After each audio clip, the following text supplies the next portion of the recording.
I'm going to show you in this video how I get a almost perfect loaf of sourdough bread every single time using the bread machine. Stay tuned.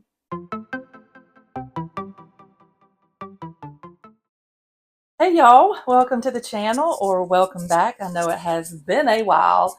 In today's video, I'm going to show you the method that I use for making sourdough bread using the bread machine. When I started doing this, there were a lot of videos out there that showed multiple ways, and in this year-long journey, I have found what works best for me, and that's what I'm showing you in today's video.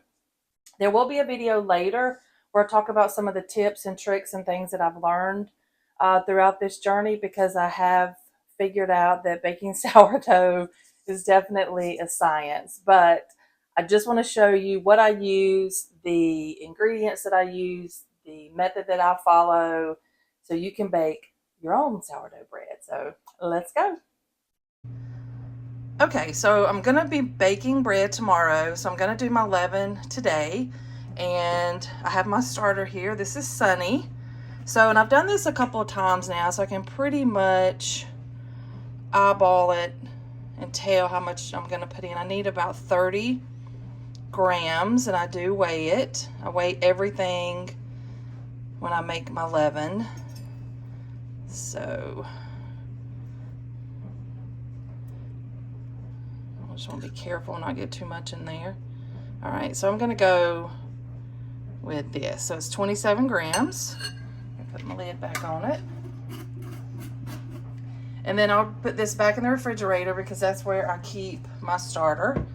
So now what I'm going to do is take my jovial flour and water. So everything I read online said to use about 120 grams of water, 130 grams of flour, but I've decided for me that's a little too much. So I'm just going to put in about 110 grams of water. Got a little bit more, 113. And this is just water that I get out of my refrigerator. Fill that back up and just keep using water. I don't buy filtered water. It's filtered from my refrigerator, but I just use that. When this gets low, I fill it back up and I just leave it sitting out on my my counter.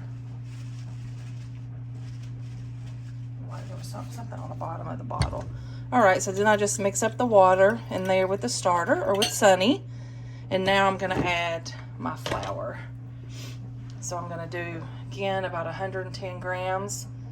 Once it gets to 110 grams and I mix it up, I kind of see if it's, if it's too thick or whatever, I may add a little bit more water.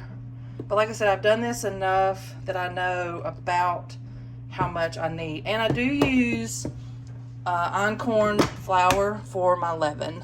I don't use that when I bake the bread because I do use regular, I think it's Arrowhead bread flour, or really whatever I can find.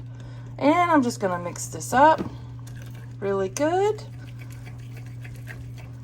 And this is what I'm going to use for the starter in my bread that I'm going to bake in the bread machine tomorrow. So it's very thick, just like pancake batter, just like you've heard online or seen online or read how it should look. And I have discovered that making the leaven is the best way for me. I don't use this. I was making starter. I was using starter. I kept it on the counter, but I like it better in the refrigerator. And I'll talk more about that in another video. But I've got that. And I'm going to cover it up with plastic wrap. And I'm just going to put it in my stove, let it sit there overnight.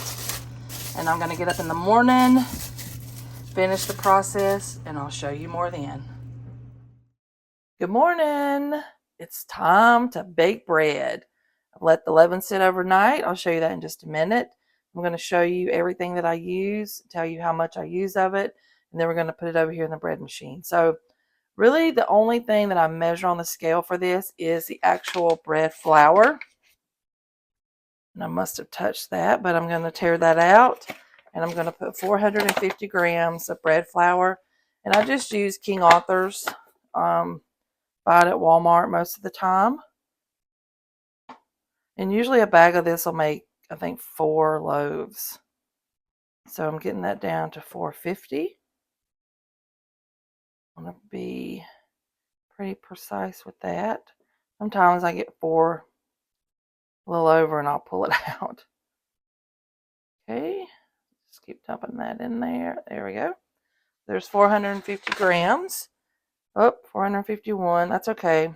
So now I'm going to add 2 tablespoons of sugar. So I have my sugar over here, and I'm just going to measure it.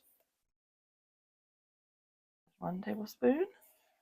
Now sometimes people will just put this in the bread machine, or I used to put this just in the bread machine and let it mix all up, but I like mixing it prior to. Okay, and then I'm going to add some salt, and I just use this Morton's kosher salt. And I'm not going to put in a full tablespoon. I'm going to put in about 3/4 of it.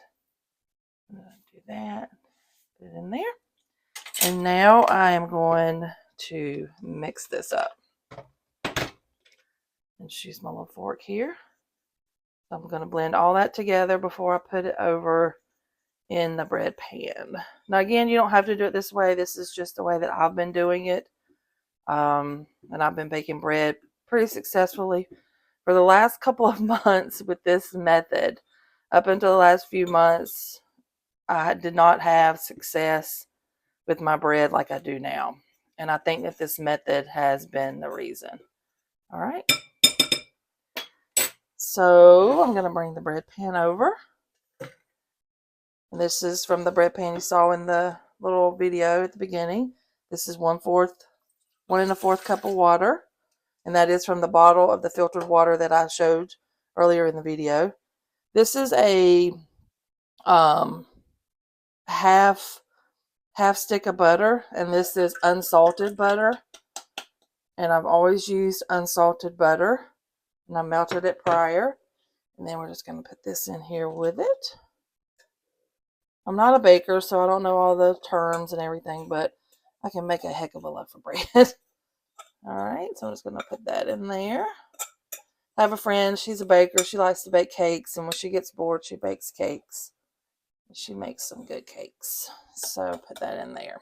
All right, and here's the star of the show coming right out. Let me put it over here so you can see it. All right, so this sat overnight in the oven. No light, no anything, just in the oven. And look how active that is. Oh, and now I'm just going to take my 1/2 cup little thing here and kind of deflate it. You can see how it deflated. And I'm going to use pretty much all of this. There's about there's a 1/2 cup. I'm just going to put it over in here. And then once I get everything in here, I'm going to put it back in the bread machine and knead it. My bread machine needs 23 minutes, and I'm going to knead it twice. So there it is, and it's ready for the bread machine. Stay tuned. Before I move over to the bread machine, I just want to add this left. I'm just going to dump it into the trash. I don't save it. I don't use it for anything. It rose very well, so I'm just going to dump that in the trash, for those of you that are wondering. Okay, here it is. It's in the bread machine. It's kneaded twice, and I'm just going to let it sit for a couple hours and check the rise later. Okay, there's our beautiful bread ready to cook. I am going to score it on top. I'll show you the finished product in a bit. And there it is. There's our beautiful loaf of bread. I bake a loaf in the bread machine weekly for sandwich bread. I find that once I put it in there, knead it, let it cook, I don't have to do anything with it using this method. I hope you enjoyed this video, and I hope you enjoy baking your own sourdough bread.